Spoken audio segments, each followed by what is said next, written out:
what does it actually mean to be fluent? We just all need to settle down and chill a little bit. So I think the best way to explain this is by envisioning a fluency umbrella. My writing in Russian, I already know that this is probably going to get a lot of backlash. So we all sort of, kind of know what this means until it actually comes to defining what fluency is. And then there are so many sub-questions that pop up around this one core question. What is fluency? Well, are we talking about written fluency? Are we talking about spoken fluency? Are we talking about the levels, like the European referencing? Are we talking about language tests, about passing tests? How do you even know when you're fluent? What does the word say in the dictionary? And all of these questions lead us no closer to actually finding an answer.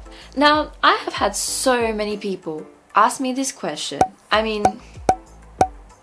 And the thing is, everyone has a completely different answer. A simple Google search, for example, will tell you that fluency is the ability to express oneself easily and articulately. Yes, but then how do we actually define easily? And how do we define articulately? Do you see the problem? And then we fall into this dilemma, which will probably lead us to an existential crisis and then a never-ending spiral, which is almost the equivalent of counting to pi. It seems, okay, I'm gonna slow down now. I know it seems like we're never gonna find an answer, but this is why I made this video, and this is probably why you're watching this video, because you want to find out the answer to what it actually means to be fluent. So back to fluency, teachers and academics, especially in Europe, will probably guide you to this lovely referencing system, which is the Common European Framework of Reference for Languages, also known as those wonderful A1, A1.1, A1.2, C1, C1.2, all of those levels, you know what I mean. And when we look at this, we kind of figure out that the more topics that we are able to talk about and the more topics we're able to also, fluently write about, the more vocabulary we seem to attain, that tends to lead us to a greater level of fluency. So in simple terms, the more topics that you can speak about, the more fluent you are.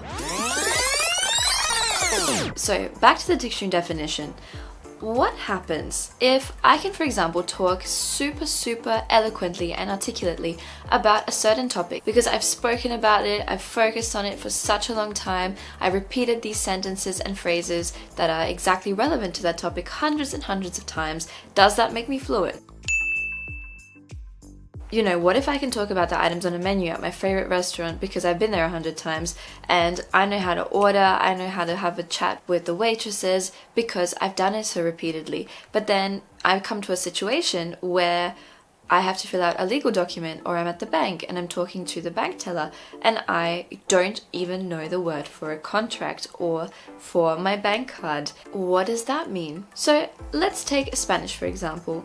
I could sit there and talk about what I did on the weekend, where I was going, who I met up with. I can tell you all about my work life, my day-to-day activities, where I traveled to last December. Sí, estaba en Australia porque estaba visitando a mi familia y eso fue muy bonito porque estaba también en la playa. But then put me into a situation where I have to read a Spanish contract, or I have to talk about politics and all of the different political scenarios that are happening right now. I would probably be really lost. And if you just saw me in that situation where I had to debate on politics without any preparation right now, then you would probably think this girl doesn't know a single word in Spanish. So we come to the question, does that mean that I'm not fluent in Spanish at all?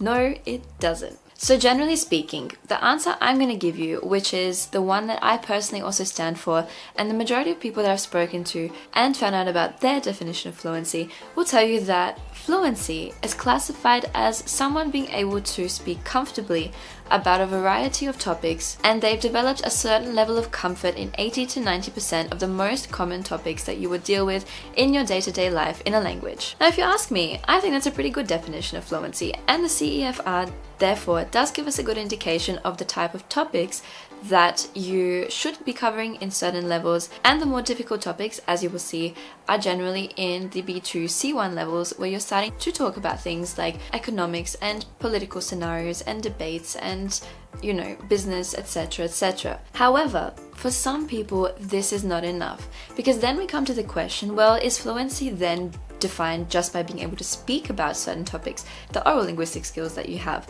and less focus is being therefore put onto your writing abilities and reading abilities. So if you want to know my take on this, I would have to say that fluency does involve being able to both write and read in a language. So I think the best way to explain this is by envisioning a fluency umbrella. Let's actually say that instead of having, just this one bulky definition of fluency, we have different levels of fluency. Therefore, as with the example that I mentioned before, if I'm not able to have a political discussion in a language right now, but I can get through my everyday life and order food, be talking about my friends, my family, my interests, I can call you up and ask you, hey, do you want to hang out tonight? That would be defined as a sort of basic level of fluency. That means that you don't need to rely on your native language, but you're not 100% like a native speaker, and you're not using perhaps the most complex grammatical structures, but you can get by with only a couple of mistakes. And then when we're speaking about certain other languages, for example, for me, the best one to mention here is Russian, because speaking wise and comprehension wise, I am really good. Like if I was speaking to two native speakers, I could understand what they were saying to me, and given the topic of conversation, my Russian is nowhere near perfect, but given the topic of conversation, I would be able to now respond, except I probably wouldn't have the best grammar. And then when it comes to writing, actually, my writing in Russian is definitely in need of improvement because I don't really practice it.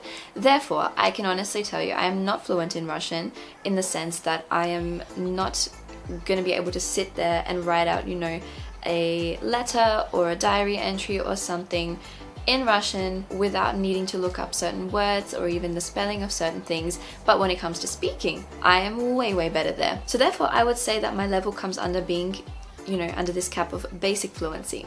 And then I would say on the other side of the spectrum, we have near native fluency or native fluency, which is where without any hesitation, or except for the problems that a native speaker would encounter, like maybe forgetting your words or mixing up something from time to time, you are able to talk about every single topic with ease in your day-to-day life. And that would be what we would define as, your C1, C2 levels, which is then your near native / native fluency. So you can definitely now see why this topic of fluency and what it actually means to be fluent is so complex, because then you have other people who say that fluency has to do with the eloquence of your words, being able to speak in a foreign language in exactly the same way, at exactly the same level as you can in your native language. But now, hold up, let's just hold up for a second, because what if when I'm speaking in German, which is not my native language by the way, I can be having a discussion with someone and use words like Fremdschämen, Wanderlust, Abzocker, keine Ahnung, den heißen Brei herumreden, und I don't actually know the equivalent of this in English and I forget how to say this. This happens to me, in all honesty, in my everyday life because I switch very often between speaking German and English. And there was a phase in my life about maybe a few months ago where I wasn't speaking almost any English except for the really basic necessities. See, I can't even speak English now, but the basic kind of necessities that I had to do in my everyday life or undertake in my everyday life. And if I compare my level of English fluency to when I was studying and I was writing really complex essays and writing research papers, my level of English, in the sense of the ease that I could, use complex structures and just form my sentences, was totally different. And it was, way higher back then than it is now. Because over the past, I'm going to say year and a half, I've really honed in on my German and using German to a really high level. And so, I would say my fluency in those two languages changes quite constantly. And then we come to pose the question, what does it mean that I'm no longer fluent in English? Because my brain is constantly functioning in 2 or 3 languages at the same time, and I can actually feel this, and I can feel, the switch sometimes happening where I'm speaking in German, then I'm speaking in English. Classic example, I have 2 housemates, one is from England and the other one is from Germany. And now when we all speak, I tend to speak in German with my German housemate and English with my English housemate. And now having spoken English with my English housemate or my British housemate on a daily basis, I find that my English has improved way more, and my German is, the same as it was. So the point in this is, if I stuff up in any language that I'm speaking, if I make mistakes, does that mean that I'm not fluent? Does that mean that fluency should be defined as being able to speak perfectly?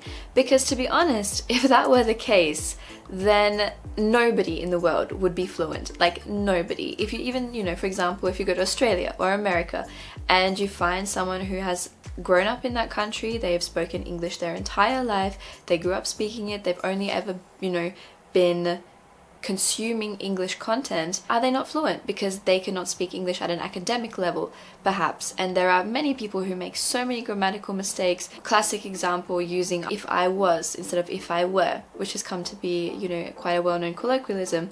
So there you go. That's the question that I want to pose to you as well. What do you guys think? So overall, my take on this fluency issue is that we just all need to settle down and chill a little bit and not be bashing each other. When one person says, oh, I'm fluent in this language, the other says, oh, but you don't know the word for an artichoke, therefore you're not fluent. Let's all just sit down and chill. Because now one thing I want to also make clear is this might just be my opinion, but I think it's a very valid one if we look at all the other definitions of fluency. If you can only really say 3 sentences in a language, you're not fluent. If you can barely make out a sentence or, barely talk about yourself, you are not fluent.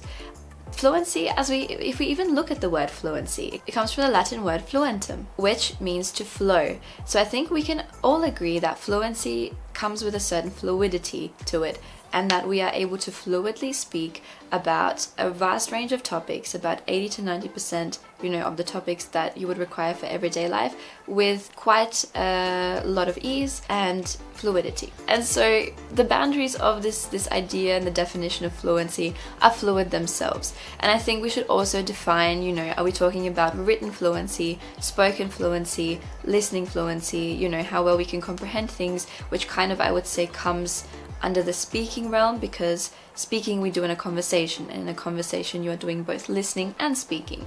So that is also why, for example, when you look at all of the language exams that you have, you are being tested on all 4 of those domains. I remember always I had a separate spoken exam, and then I had my written exam. So even though most linguists would define fluency as knowing a language perfectly, and by perfectly I mean, knowing it perfectly lexically, phonetically, and grammatically, I don't think this should be the case, because otherwise no one in the world could ever say that they are fluent. So I think it does come down to having quite a rich vocabulary and being able to speak about everyday things that you do, about advanced topics, like I'm going to bring back the bank issue, but like about going to the bank, or just everything that you would deal with in your everyday life, that you can talk about each one of these topics. Perhaps your sentences will not be 100% perfect, but that you can talk about all of the same topics that you deal with in your everyday life in your target language as you can in your native language. Might not be to the same degree, but that's it. That's what I would call fluency, and I'm really interested to find out what you guys think about this. Now, I already know that this is probably going to get a lot of backlash, or people, wanting to jump in with their opinions and kind of, I'm just going to say, chill out everyone. I just want to talk about it, because I think no one has ever really talked about what does fluency actually mean. So I'd love for you to share your ideas and tell me what you think about all of the different, aspects that I've touched on about fluency.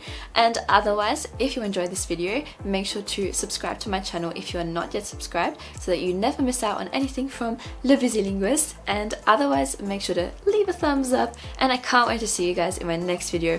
Bis dann, Leute, bis zum nächsten Mal. Wir sehen uns bald. Tschüss.